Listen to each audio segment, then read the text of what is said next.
എപ്പോഴും സാരിയിലാണ് കാണാറ്. ഏറ്റവും കൂടുതൽ കംഫർട്ട് സാരിയാണോ? ഇത് സ്ക്രീനിൽ വരുമ്പോൾ മാത്രമേ എനിക്ക് കംഫർട്ടാണെന്ന് ഞാൻ ഇത് സാരി ഉടുത്തിട്ടാണ് വരുന്നത്.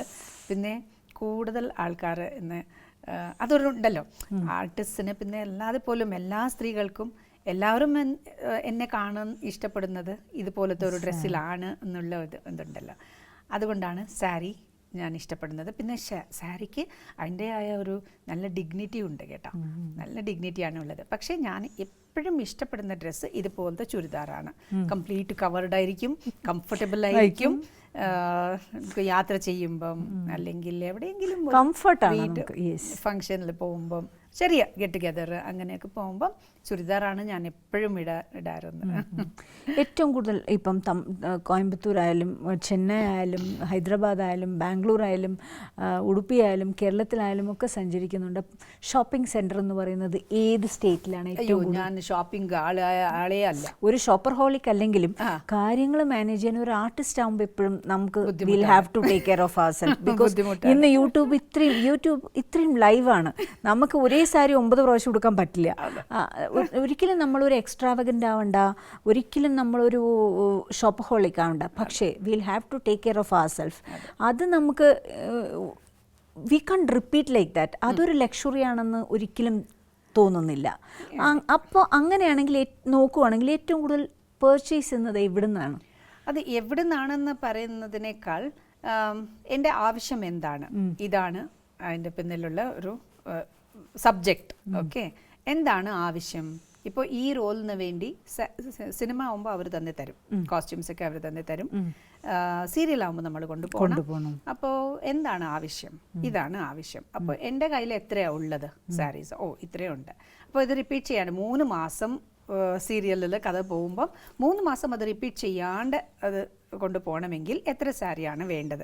പിന്നെ മിഡിൽ ക്ലാസ് റോൾ ആണെങ്കിൽ ഇത്രേ വേണ്ടു, പിന്നെ റിച്ച് ആണെങ്കിൽ വേണ്ടത് കൂടുതലായിരിക്കും, ഇങ്ങനെയൊക്കെ. പിന്നെ ഇന്നത്തെ കാലത്തിൽ ഈ ഒരു 7 years ഒരു ഓൺലൈൻ ഷോപ്പിംഗ് ഉണ്ടല്ലോ, കുറേ പെൺകുട്ടികൾ ചെയ്യുന്നുണ്ട്. I M always pro working women. Working women. Yes. Working in the sense, it is not just working online or working in the office or anywhere. Working at home is also a very dignified job, very responsible job. So I always encourage them. So even me too. ഞാൻ എപ്പോഴും ആലോചിക്കാറുണ്ട്, ഇനി അങ്ങനെ ഒരു കാലത്തിലേക്കാണ് നമ്മൾ യാത്ര ചെയ്യേണ്ടത്. ഭർത്താവിനോട് ചോദിക്കണം ഭാര്യയ്ക്ക് ജോലിയുണ്ടോ? ഇല്ല, അവൾ വീട്ടമ്മയാണ് എന്ന് പറയരുത്. ഉണ്ട്, അവൾ വീട്ടമ്മയാണ്. വീട്ടമ്മ is a very big job, very huge responsibility ഉള്ള ജോബാണ്. അതുകൊണ്ട് സ്ത്രീകൾക്ക് എപ്പോഴും ജോലിയുള്ളതാണ് സ്ത്രീകൾക്ക്. അതാണ് അവരുടെ അവസ്ഥ. ഈ ഒരു പോയിന്റിലേക്ക് ഞാൻ പിന്നെയും വരുവാണ്. Very important point two B noted. ഇപ്പോൾ ഈ ഓൺലൈൻ ഷോപ്പിങ്ങിനെ കുറിച്ച് പറയാം. അപ്പോൾ ആവശ്യമുള്ളപ്പോൾ മാത്രമേ ഞാൻ ഷോപ്പിംഗ് ചെയ്യാറുള്ളൂ. ഓൺലൈൻ ഷോപ്പിംഗ് ആണ് ഇപ്പോൾ ചെയ്തുകൊണ്ടിരിക്കുന്നത്. അല്ലെങ്കിൽ എനിക്ക് ആവശ്യമുള്ള ഇത് എനിക്ക് കിട്ടില്ല എന്ന് വെച്ചാൽ എൻ്റെ അസിസ്റ്റൻറ്റിനോട് പറയും, എൻ്റെ അളവ് ഇതാണ്, അളവ് ഇതിൻ്റെയോ ചെരുപ്പിൻ്റെയോ അല്ലെങ്കിൽ ഒരു ചെറിയ സാധനത്തിൻ്റെയോ അളവ് ഇതാണ്, അപ്പോൾ ഇങ്ങനെയുള്ള ഇതാണ് വേണ്ടതെന്ന്. അപ്പോൾ ഇപ്പോൾ തന്നെ ഫോട്ടോ എടുത്ത് എനിക്ക് അയച്ചു തരും. അപ്പോൾ ഞാനത് നോക്കിയിട്ട് സെലക്ട് ചെയ്യും. ഇങ്ങനെയാണ് മാനേജ് ചെയ്യുന്നത്. അസിസ്റ്റന്റ് അപ്പോൾ നല്ല ടെക്നിക്കലി ഹൈലി അഡ്വാൻസ് കാലമായില്ലേ, കുറേ കാലമായില്ലേ ഇപ്പോൾ. അപ്പോൾ ടെക്നിക്കലി അഡ്വാൻസ്ഡ് ആരല്ല, എൻ്റെ മെയ്ഡ് പോലും എല്ലാ വിധത്തിൻ്റെ ഇതും ഉപയോഗിക്കാറുണ്ട്.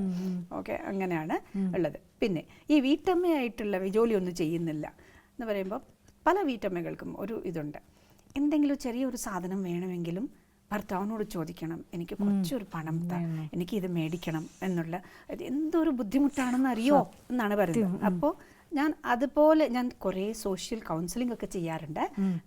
പ്രൊഫഷണൽ ആയിട്ടൊന്നും അല്ല, ഫീസ് എടുത്തിട്ടൊന്നും അല്ല, വെറുതെ ഇങ്ങനെ ഒരു ഇതിൽ. അപ്പോൾ ഞാൻ ഭർത്താക്കന്മാരെ ഭാര്യയെ വിളിച്ചിട്ടാണ് പറയുന്നത്, ഇത് നോക്കൂ, നിങ്ങൾക്ക് ശമ്പളം എത്രയാണ്? ഒരു 15,000. അതിൽ ടാക്സ് ഒക്കെ പോയിട്ട് നിങ്ങൾക്ക് ഇത്ര കിട്ടുന്നത് 50% you give it to your wife.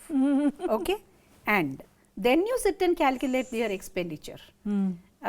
പച്ചക്കറിക്ക് എത്ര വേണ്ടത്, പിന്നെ മറ്റേ ഇതൊക്കെ ഇലക്ട്രിസിറ്റി എത്രയാണ് വേണ്ടത്, കേബിൾ നെറ്റ്വർക്കിന് എത്രയാണ് വേണ്ടത്, ഇതൊക്കെ നിങ്ങൾ 50-50 ചെയ്യൂ. This is her income, she is sharing your expenditure. Because but for her you will not be able to enjoy any comforts in life. Yes. Okay, ഇങ്ങനെയാണ്. അപ്പോൾ ഇങ്ങനെ ചിലവരും ഇതൊക്കെ ചെയ്ത് കേട്ടോ, പലവരും ചെയ്തു.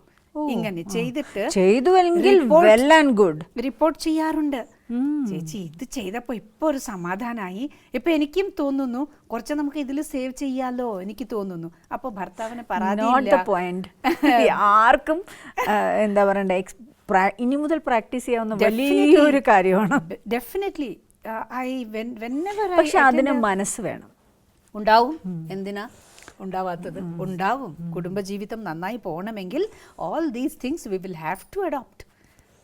സുഖമായി ജീവിക്കുന്നത് എന്ന് പറഞ്ഞാൽ എന്താണ്? ഒരു കംഫർട്ട് സോൺ അല്ലേ എല്ലാവർക്കും? ഇതുണ്ടെങ്കിൽ എല്ലാവർക്കും ഒരു കംഫർട്ട് കിട്ടും. അല്ലാതെ അഡ്ജസ്റ്റ്മെന്റിൽ കംഫർട്ട് ഇല്ലല്ലോ. പിന്നെ ഇത്ര കാലം എൻഡ് ഓഫ് ദ ഡേ. അതെ.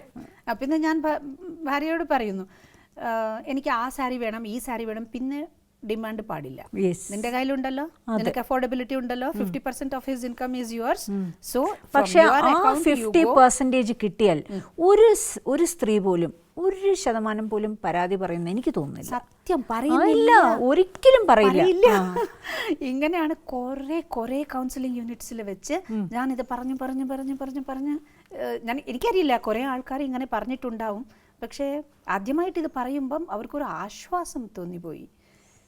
സത്യം ഇങ്ങനെയാണ്. ഞാൻ എല്ലാവരും ജീവിതത്തിൽ ഇത് അപ്ലൈ ചെയ്യട്ടെ. താങ്ക് യു ചേച്ചി. ബിക്കോസ് ഇതൊരു എന്ന് വെച്ചാൽ വീട്ടിൽ വലിയൊരു കാര്യമല്ലേ, പക്ഷെ അത് ചെയ്യാനുള്ള മനസ്സ് സ്വന്തമായിട്ട്, ഇവിടെ വേറെ ആരും പുറത്തുനിന്ന് ചോദിക്കരുത്, സ്വന്തമായിട്ടൊരു ചോദിക്കണം.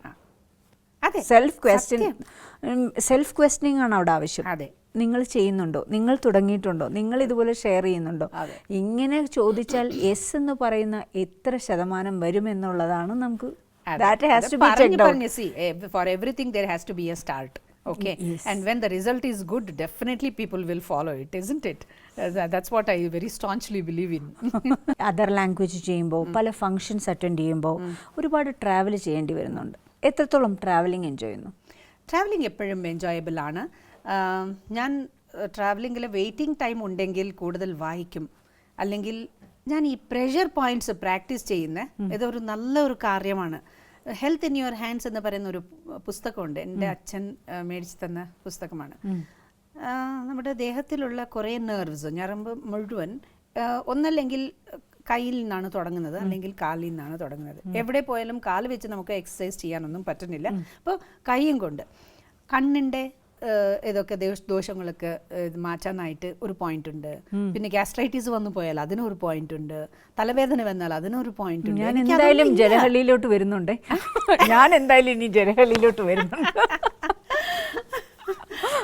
എനിക്കിതൊന്ന് പഠിക്കണം. ഇതൊക്കെ പ്രാക്ടീസ് ചെയ്തുകൊണ്ടിരിക്കും ഞാൻ. അപ്പോൾ ടൈം പോകുന്നത് അറിയില്ല.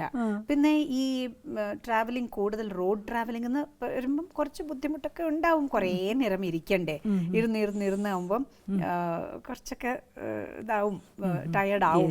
ഡെഫിനറ്റ്ലി ഫിസിക്കലി ടയേർഡാവും. പക്ഷേ I enjoy travelling, definitely yes. But സിറ്റിയിലാണ് കൂടുതൽ ബുദ്ധിമുട്ട് ട്രാവൽ ചെയ്യാൻ. പുറത്ത് പോകുമ്പം നമുക്കത് വ്യത്യസ്തമായ ഒരു കൾച്ചറായിരിക്കും, വ്യത്യസ്തമായ സ്ഥലമായിരിക്കും, വ്യത്യസ്തമായ ആൾക്കാരായിരിക്കും. അപ്പോൾ ആ വ്യത്യസ്തത എപ്പോഴും എൻജോയ് ചെയ്യാം.